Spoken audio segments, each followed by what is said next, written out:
হে তরুণ, পৃথিবী আপনাকে বুঝাবে মাজারে যায়ও না, এটা বেদাতীদের কাজ, পূজারীদের কাজ।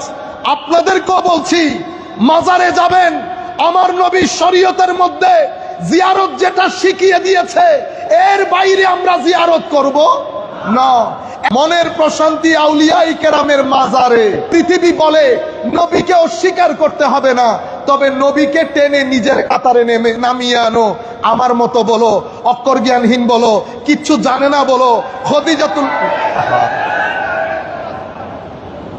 খদিজাতুল কুবরা রাদিয়াল্লাহু তাআলা আনহা সম্পর্কে যা মন চাই বলো, হযরত আলীকে মদখোর বলো, যা মন চাই বলো।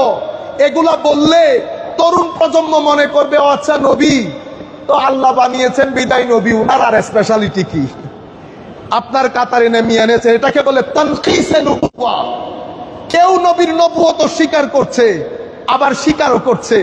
আপনারা তাদেরকে একটা নাম দিয়েছেন কাদিয়ানি। আরেক দল, আমরা আমাদের ছেলেরা, আমার ভাই বোন, তারা তানকিসে নবুওয়াত করে, আমার নবীকে ছোটখাটো করে উপস্থাপন করে। পৃথিবী এটাই চায়। আর পৃথিবীর সবচেয়ে বড় টার্গেট তরুণ প্রজন্ম যেন ওলি বুজুর্গ থেকে দূরে থাকে। কারণ পৃথিবীর ইতিহাসে ধর্মের তাবলীগের ক্ষেত্রে রেভলিউশন তৈরি করেছে আল্লাহর ওলিরা। যেই যেখানে গেছে হাজার মানুষ থেকে কোটি মুসলমান রূপ নিয়েছে এক আল্লাহর ওলির সিনার নূরের মাধ্যমে। পৃথিবী আল্লাহর ওলিদের সিনাকে ভয় পায়। সেই কারণে হে তরুণ, পৃথিবী আপনাকে বুঝাবে মাজারে যায়ও না, এটা বেদাতীদের কাজ, পূজারীদের কাজ। আপনাদেরকেও বলছি, মাজারে যাবেন, আমার নবীর শরীয়তের মধ্যে জিয়ারত যেটা শিখিয়ে দিয়েছে এর বাইরে আমরা জিয়ারত করব না। ইফরাত করবেন না, তাফরীত করবেন না। ইফরাতের মাধ্যমে গুলু এবং বেদাত ঢুকে, তাফরীতের মাধ্যমে বিয়াদবি ঢুকে। আমরা ইফরাতের দিকেও না, তাফরীতের দিকেও না, ইতিদাল যেটা আমার নবী শিখিয়েছেন সেই আন্দাজে করব। হে তরুণ, তুমি যদি কখনো মনে করো তোমার ডিপ্রেশন তৈরি হচ্ছে, হতাশ হয়ে যাচ্ছ, আল্লাহর এক ওলির মাজারে গিয়ে দাঁড়াবে, আল্লাহর দরবারে ফরিয়াদ করবে, মাওলা তোমার ডিভাইন নূর নেওয়ার জন্য তোমার এক ওলির সিনার কাছে এসেছি, যেটা তুমি কোরআনের মধ্যে বলেছো, আফামান শারাহাল্লাহু সাদরাহু লিল ইসলামে ফাহু আলা নূরিম মির রাব্বি। তুমি এই সিনার মাধ্যমে আমাকেও একটু নূর দান করো। সাহাবী নবীর সোহবতের কারণে, তাবেঈ সাহাবীর সোহবতের কারণে, তাবেউত তাবেঈ তাবেঈর সোহবতের কারণে, মুত্তাকি পরহেজগার মুখলিস কোন আল্লাহ ওয়ালার সোহবতের কারণে।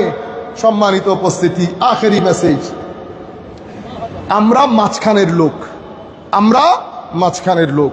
আমার নবী যে ইয়াজিদিয়তের কথা বলে গেছেন, মনে রাখবেন, এই ইয়াজিদ একটা করাপশনের প্যাকেজ ছিল, ডিক্টেটরশিপ সেই করেছে, ডিক্টেটরশিপের শুরু সেই করেছে। মারামারি, হানাহানি, বাইতুল মাল মানে উম্মতের নেশনের রিসোর্স চুরি করা, সব কিছুর দায়ী সে।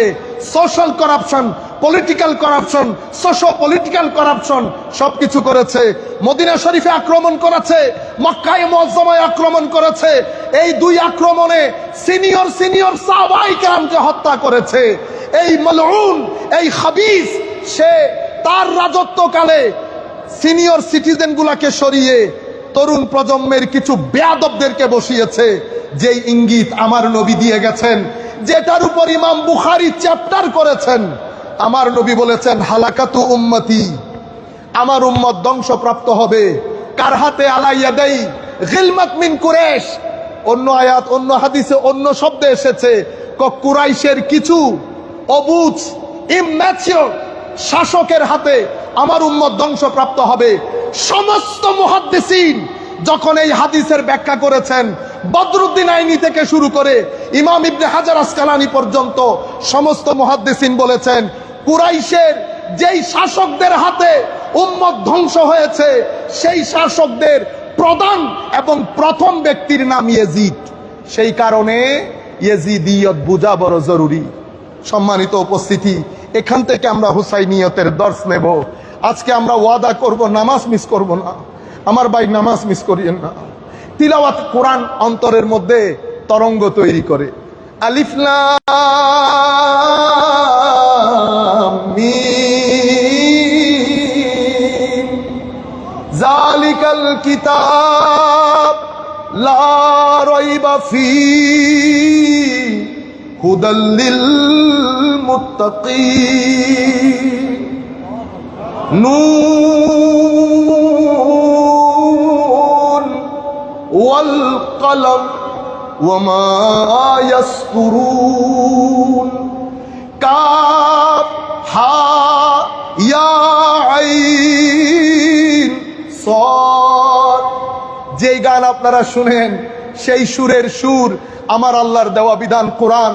আমার নবীর হাদিসে পাক পড়বেন, তিলাওয়াতে কোরআন করবেন, মানুষকে সহযোগিতা করবেন, ভদ্র নম্র হয়ে পৃথিবীতে যাবেন। আমার নবী খুশি হবেন, হুসাইনিয়ত জাগ্রত হবে, আমাদের কবরের জীবন আখিরাতের জীবন সুন্দর হবে। ওয়া মা আলাইনা ইল্লাল বালাগুল মুবিন। আসসালামু আলাইকুম ওয়া রাহমাতুল্লাহ।